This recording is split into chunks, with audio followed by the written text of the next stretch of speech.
Welcome to the Selling Show, where we unpack, repack, and break down exactly how CEOs, founders, and senior executives sell their ideas, point of view, and personal brand to the people who matter most. This is your host, David Newman, and you are in the right place if you want to build market eminence, amplify your influence, and attract high-value prospects, investors, partners, talent, and media opportunities with less chasing and more confidence. Let's go.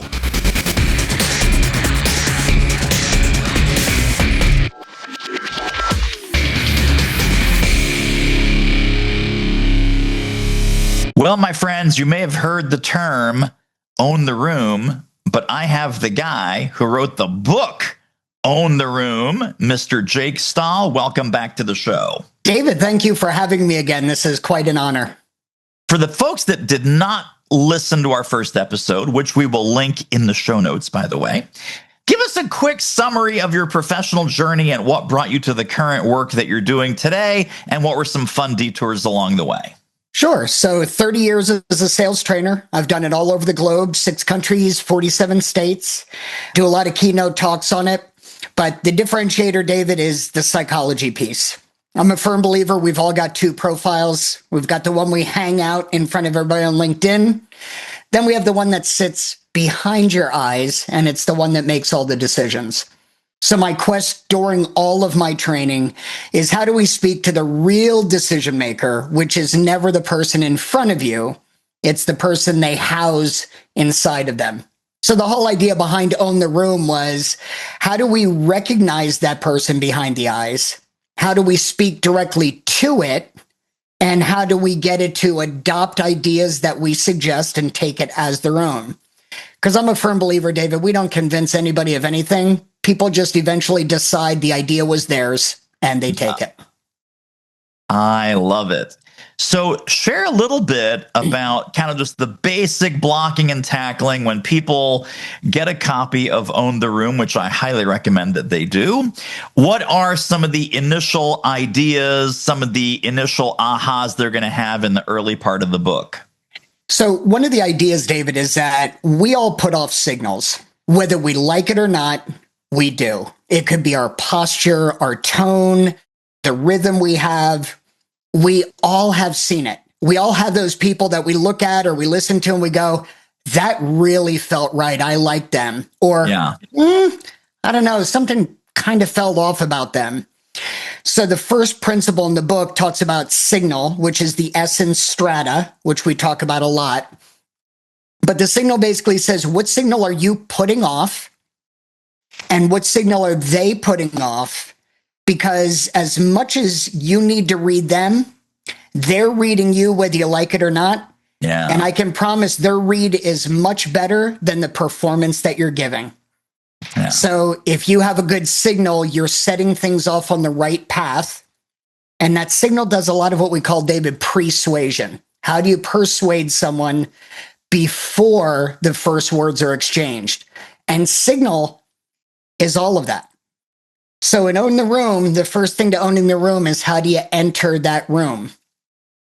And we're not talking about a physical room. We're talking about the room that that person has mentally allocated for you in any given conversation. They make room for you to come in and speak to them.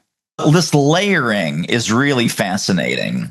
And in the early part of the book, one of your early chapters is, I think, the message beneath the message. Right. What is that about, and how does that change how we prepare and how we communicate, not just in a formal presentation, but in any sort of client-facing conversation? Yeah, there's almost always a message beneath the message. And the message is not always verbal. And that's a big part of this book, is when you look at someone's signal, that's not always going to be verbal. I talked specifically about a client that I had that he was pitching to a room, and the person leaned back in their chair and they were tapping their pen. And when we did kind of an autopsy afterwards, I'm like, that's where you lost him. And the person was kind of flabbergasted because they said, Jake, this was my best pitch. I did great. They were agreeing. The message beneath that message was, I'm trying to figure out how to let you down easy. So no matter what the rest of his presentation was, it was not going to land. He could have had God co-sign the whole thing and it would not have mattered. But David, by and large, you know it in marketing. What we say and what we do is not always what's going on up in the brain. This is that same thing of, yeah, let's set up an appointment, and then you ghost them. Or the ever famous, let's do lunch. That never happens. Yes. So what happens verbally and what's happening in their brain are two different things. And the book kind of does a clarion call to start paying attention to what they're not saying. If we assume 80% of communication is not verbal, just think about the fact that 80% of what's going on, you're not picking up on if you're not reading signals. Yes. So you have this entire model, and we're actually working through the model. People don't know it yet because I haven't said it yet, but it's STRATA, which is an acronym: signal, trigger, reframe, anchor, transfer, action. Correct. STRATA. You know, we all have these spidey senses, right? Like you're in a room, you think it's going great, and so there's like a couple voices in your head. Like, number one, this is going great. I am hitting all the marks. I am saying all the things I prepared to say. Second little voice is, I'm not sure they're picking it up. Their eyes are starting to wander. A couple people are glazing over. So this guy just looked at his watch. What the hell am I doing wrong? And we feel the disconnect, but we don't analyze the disconnect. And then if you don't analyze the disconnect, there's really no way to recover. Have you helped clients, and we'll go through the rest of the model here in a moment, but have you helped clients with that in the moment, pivot, change, become more aware? And it's like the Matrix, right? Where time slows down and you can start to respond differently. Yes. And the beauty of it is there's no real analysis needed. It's just the noticing it. So I've heard it said many times, you name it to tame it.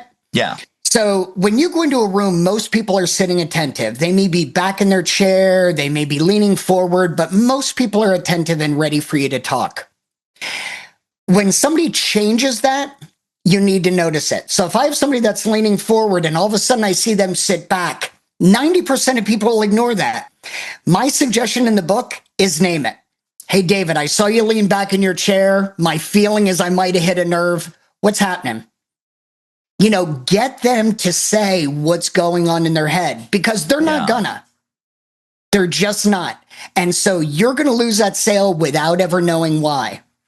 And David, that's the second letter in STRATA, is trigger. So if I give them a signal and I trigger something in their head and I don't notice it, things are going to go sideways. And I'll give you a great example. I was on a prospecting call with a couple, probably 4 months ago, man and a woman. And the woman, she was sensational. She had glasses that matched her earrings like they were made in the same factory. And I said to her, I really like your glasses and earrings. Immediately, she started twirling her wedding ring, taking it off, putting it back on. And so my signal was, hey, listen, I really like what you're wearing. But the trigger was, you've made me uncomfortable. Maybe she was reminding herself she was married, or subconsciously telling me she was married. Who knows? I love it. She wasn't reminding you. She was reminding herself. Right, exactly. Well, yeah, that's from the egocentric side, right? I love that. But the point is, most people would ignore that or not notice it at all, and they would push forward. The book says, notice it, acknowledge it, and then take the next step, which is reframe. But I would venture to say, David, most sales are won or lost within the first minute or two in a room. So your prospects may say you're dead. You just may not know it yet. And STRATA helps you recognize it. So she's playing with the ring. I think people are dying to hear the end of the story. Did you acknowledge that and say, hey, Barbara, please understand, I was not meaning to hit on you. I'm not being, I'm not trying to be a Lothario here.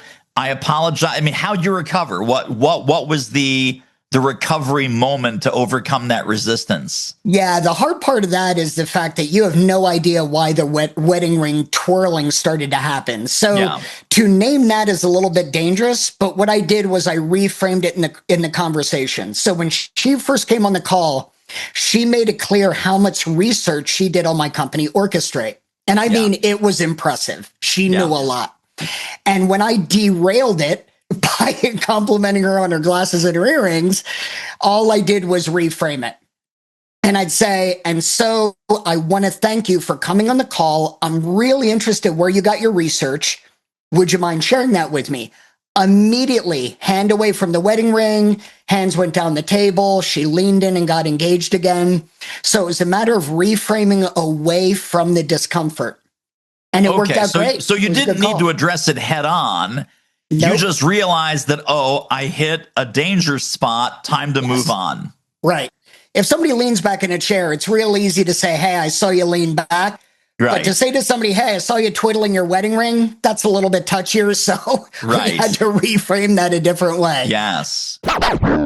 Hey, super quick station break question. Have you seen our free executive briefing on elevating your CEO brand? Check it out right now at doitmarketing.com/webinar. And now back to the show. So now we're on the third part of the 6-part model. Correct. Reframe is more than just, hey, let's change the subject. What are some of the nuances behind reframe? Well, reframe isn't about changing the subject. Reframing is about taking a lens they're already looking through and giving them a different angle for the lens. Okay. So here's an example. Let's say I go to the doctor tomorrow and the doctor goes, Jake, you have XYZ and there's a 40% mortality rate. Oof. The reframe on that is, Jake, you have XYZ. The good news is it's a 60% survival rate. That's right. Right? Same lens, different reframe. Yeah. And so reframing is really important. And it can often come in the format of, you're not X, you're actually X. So one I used, we just bought a house a year ago and I really wanted a garage. And my wife kept saying to me, why do you want a garage? We've got a huge driveway. We've never put the cars in a garage before. And I said, I really want a place to put my tools and everything like that. And she said to me, it sounds like you want a place for your tools and the lawn implements, not a garage. I said, well, yes, that's very accurate. Right. And she said, why don't we just get a shed? And that's what we did. Yeah. But it's you're not this, you're actually doing this, and you're just reframing where you are. David, to me, reframing should be taught in high school. It is such an important talent to have to give people a different perspective. And then the next part is an anchor, right? The anchor concept. And tell us about anchor. Well, in order for somebody to buy into an idea, they have to be anchored to it. And a best way to describe anchor is there's a stimulus, and that stimulus automatically makes you think about something. Like when you hear ba ba ba ba ba, you're anchored to the thought of McDonald's and a Happy Meal and a shake and whatever else they have going. So if we can anchor people to a concept so that when they hear or think A, they automatically associate with your idea, you're going to bet it firmly in their mind. And a lot of this, David, revolves around emotion. How emotionally tied can I get you to an idea or a concept? In the book, I talk about a company that we had a huge discussion that salespeople were really just fed up with feeding lines to the prospect and they wanted to start being honest. And I said, well, what would that look like if you were honest? And they said, I'd actually have to give a shit. I hope I'm allowed to say that. Yes. So I'd actually have to give a shit. And that became their anchor. When they started to sway away from what they were doing and started to just pitch instead of caring about the customer, one person on the team would just say, give a shit, and it would shift the energy. So much that the CEO actually got in touch with me and said, what's going on? Why are my people saying give a shit all the time? Yeah. It became such a strong anchor that it redirected the habits that they had. Sometimes it's about really uncovering the buying motivations of people. So, Yes. for example, let's say that you're talking to it's a B2B corporate sale, and you're talking to this person and you're installing some new software. And it's like, is it about efficiency? Is it about cost savings? Is it about this? It's not about none of those things. Right. The guy says, I am the assistant vice president of IT. I want to be promoted. I want to be recognized for my technical innovations in this company. And I know that my boss is leaving in 6 months and I want to be in his chair. So I want to be the CIO, the VP of IT, whatever. So you could be talking about your software. You could be talking about your features and benefits and engineering, adoption cycles and whatever. Or you could say, and anchor, hey, Bob, you know what?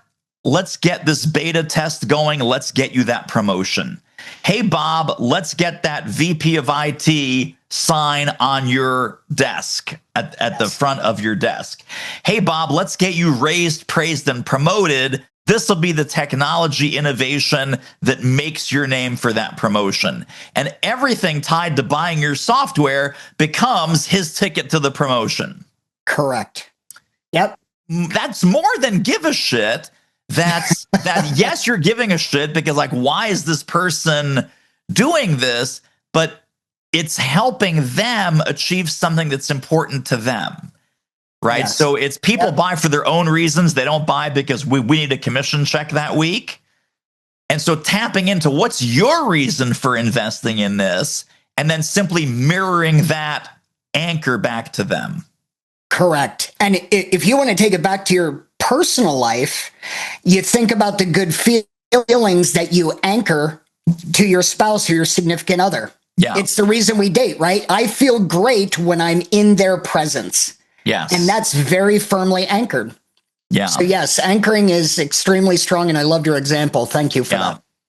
And then the last two, let's go to transfer. Transfer, I guess, is about transferring ownership like it's their idea, correct? Yes. So talk about that for a moment. One of the big reasons that people have buyer's remorse or people ghost you is because you haven't made the idea theirs. You don't just want them to think about the idea favorably. You want, when they leave, to defend it in another room where people doubt it. You want them to take your voice with them. And transfer is relatively simple. So if I'm trying to get a concept through to someone, like, let's say I want them to buy my sales training package, I would say to the person, tell me how you're going to describe this to your sales team. Oh, yes. Get them to just start to talk about it in their own language. Or, you know what, David, I described this as A, B, and C. I'm curious what words you would put to it. Yeah. Get them to start to buy it. Because when you transfer correctly, people are going to defend it to the high heaven. No. But there's kind of a caution here. As humans, we love to get credit. Hey, that was my idea. Hey, wasn't I wonderful because I did that? Transfer requires you to set the ego aside because honestly, it doesn't matter whose idea it is. Yeah. What matters is they took your idea to somebody else and they defended it and sold it. For transfer to be effective, you need to A, put it to them so they adopt it as their own, and B, check your ego at the door. I'm curious with this one, unlike the previous ones, because it is about personal ownership and advocacy and kind of taking this where you, the salesperson, cannot go. How does this change, if at all, if you're selling to multiple buyers? Like you've got a committee or there's a group decision that is happening. Maybe even you're invited into that group decision, but there's multiple faces and multiple egos around the table. Any subtleties to the transfer in that situation? Yeah, you want to find the commonality. So a lot of times when you have a group together, despite the fact that they're talking with individual voices, there's usually a common groundwork that sits there. Maybe it's the company increasing revenue. So the CFO says, I want greater margins. And the CSO says, listen, we need to have 30 more calls a day. And the CEO says, listen, I don't care how you do it, just get more business coming through the door. So it's three voices, but one commonality. And in the book, I talk about a specific example. There was a company that really looked at pedigree. So when they looked at people's resumes, it's like, you have to come from so-and-so a place and have so much experience. And a lot of people gave pushback because they're like, man, we need strong backgrounds, and we want to be able to brag that we get only the top people with the top amount of experience.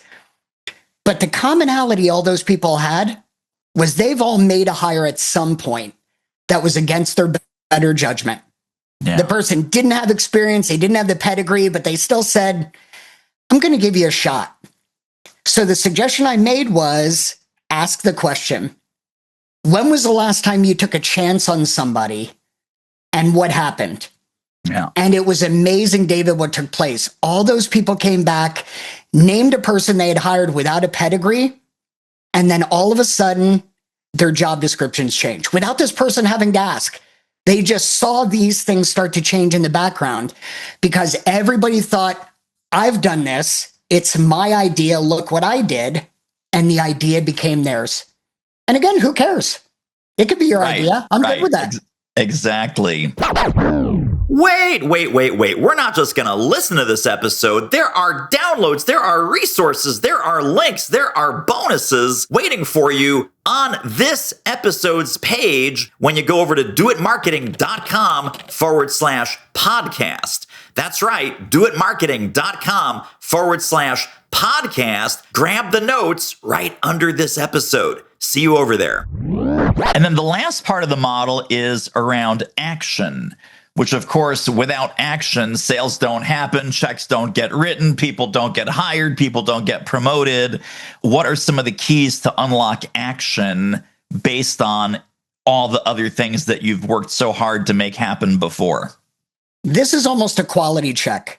So action in STRATA should happen pretty much all by itself. If you laid out STRAT well, action is just a natural byproduct of all of that. Yeah. I talk about in the room, in the book, Own the Room, don't make room for a yes, or don't strive for like 4 yeses so you get the 5th one, or don't strive for that first no so that you can get the yeses. Create an environment where yes is the only logical outcome. And if you've read the signals, addressed the triggers, reframed it, anchored it, and transferred it well, action works all by itself. Yeah. And David, I want to emphasize this. It sounds like a lot. Oh, I have a lot to remember with the acronym. Oh, that's a lot of words, and this sounds in depth. This can happen in seconds. This can go from S to A in 5 seconds or less. And the funny thing is that as you go through each of these steps and Own the Room, once you see these things in a real life situation, you can never unsee them. Yeah. You will never walk into the same room and have the same conversation again, because you're going to be reading everything that's taken place and you're going to be formulating game plans. So this book is almost like a, hey, you should really notice this and then let the process work on its own. In the book, I actually give you worksheets and exercises you can do every day to become more acutely aware of all of these things so that you don't just own the room actually knows you're coming. We'll talk more about the exercise and the activities because that's a really distinctive part of the book. But I had a previous guest on the show named Lou Diamond, and he was talking about a very big multi-$100,000 sale that he was pitching. And he went into a room, there was a committee, and he was the last appointment of the day. He and his team were the last appointment of the day. So it's like they've been at this since 8 a.m. He walks in there at 4 p.m. and he looks around, right, and using all of these spidey senses that we're talking about. And he says, the internal dialogue was, these guys are exhausted. Yeah. They don't want to hear a pitch. They don't want to be here for another 45 minutes while we throw up on them. So in the moment, he said, all right, listen, ladies and gentlemen, you've had a very long day. The last thing you want is for us to sit here and waste 45 minutes of your time on a pitch that you could just as well read. So we've brought packets for everyone. We're going to put the packets here on this table, and we're going to let you get out of here 45 minutes early. Our business card is in each of those pockets. If you'd like to reconvene, if there's any questions we can answer, we'd be happy to. Enjoy the rest of your evening. And they turned around and they marched out. And like you can imagine like what? It's like the non-pitch pitch. Yeah, that's so brilliant. They're in the Ubers, they're heading back to their office. Cell phone rings. It's the CEO of the room they left 10 minutes ago. We had already done the research. We looked through your packets. We're going to hire you because you're the only guys that actually cared. You're the only guys that could read the room, figure out that we're tired, we're like worn out sponges in here. And if you are that selfless when there's money on the line, we cannot wait to become a client. That's brilliant. And honestly, you can see all the parts of Strata right in there. That was absolutely brilliant. So tell us a little bit, because there's so much meat in this book. There are exercises for each stage and phase. So Correct. All 6 have a whole bunch of sample exercises. There are appendices. There are real world examples. There are daily practices. So let's say people finish reading the book, which they should totally get immediately as soon as we're done with this episode, or even heck right now, put us on pause and go buy it. And Own the Room, How to Communicate to Be Seen, Heard, and Respected. But once people finish reading the information, tell us a little bit about the back of the book that has all your guidance around implementation. Right. So one of the things that I was conscious of when writing this is that this may feel like a lot to people. So what I did to start was I created a bunch of scenarios that are things they will commonly hear, whether it's in a relationship or in a boardroom or in a presentation. And it talks about which area of strata they fall into, how to recognize a signal, and then what your response can be. So it literally gives them solutions to probably 15 to 20 scenarios they run into every week. And how to compensate for that using Strata. So it's almost like here's the problem, but I'm going to give you the answer because I want you to have it as a takeaway. Then we do Strata in the wild. So this is where you're going to see it outside a boardroom, and it addresses a scenario in a doctor's office or if you're with your kids, and it does the same thing. Here's the signal they're giving. Here's where it sits in Strata. Here's an answer for you, just so that people can get it through repetition. To me, the most important part of the end of the book is the daily exercises you can do. So there's 10 exercises on how to notice a signal. There's 10 exercises on how to handle a trigger. And it goes through all of the letters of Strata so that if people really want to work on this, they have little things they can do each day just to give it a try. Because it's more important to have the micro wins, David, than it is to try and absorb the whole book, say you're an expert, toss it aside, and that's it. So the appendices are designed to spoon feed little victories and little exercises for you to get better at it and more proficient at using the Strata framework. So I know that people are going to want to get connected and stay connected to more Jake Stahl brilliance and get a copy of the book. And where can we send people? What links should go in the show notes? Sure. So you can reach me at as Jake Stahl on LinkedIn, STAHL. There's a lot of them out there. I'm the only one that looks like me, and I'm the only one that's the CEO of Orchestrate. So you can find me on LinkedIn there. If you want to follow me on social media, my handle is Jake the Mind Mechanic on TikTok, Instagram, and YouTube. You can follow my podcast, which is Own the Room with Jake Stahl. That's available on Apple and Spotify. And you can follow my newsletter called Own the Room on LinkedIn as well. Every week we put out a new episode of the newsletter and a new episode of Own the Room as a podcast. And you can also go to my website, thejakestahl.com. thejakestahl.com. So you could have bought the domain Jake Stahl was taken, Because in case the other Jake Stahls, because my name is also super common. So it's like, well, how come it's not just jakestahl.com? Because Jake Stahl was taken.com. That's fantastic. But that, of course, that will go. I know. I got a million of them. That was great. Yeah, Jake Stahl apparently was a Boston Red Sox at one point. So his name is everywhere, and I'm sure somebody took it and they're squatting on it. So crazy. Well, the book is Own the Room, How to Communicate to Be Seen, Heard, and Respected. It is ideas. It is exercises. It is implementation. It is like having a coach in between the two covers of a book. And obviously, if you want to take that further, Jake, you've got what? Coaching, consulting, speaking. What's on the menu of how you help people if they want to go further? Yeah, I do one-on-one coaching. I have a lot of private clients.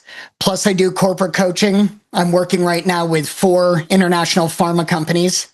Nice. And I also have my product Orchestrate, which is a version of me just in a SaaS form, and you can subscribe to that.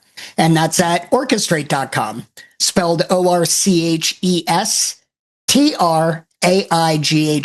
like the straightest line to success.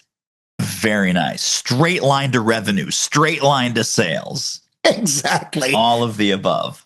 All right, my friend, I appreciate you. Thank you for stopping by and dropping all this wisdom on us. Thanks for having me.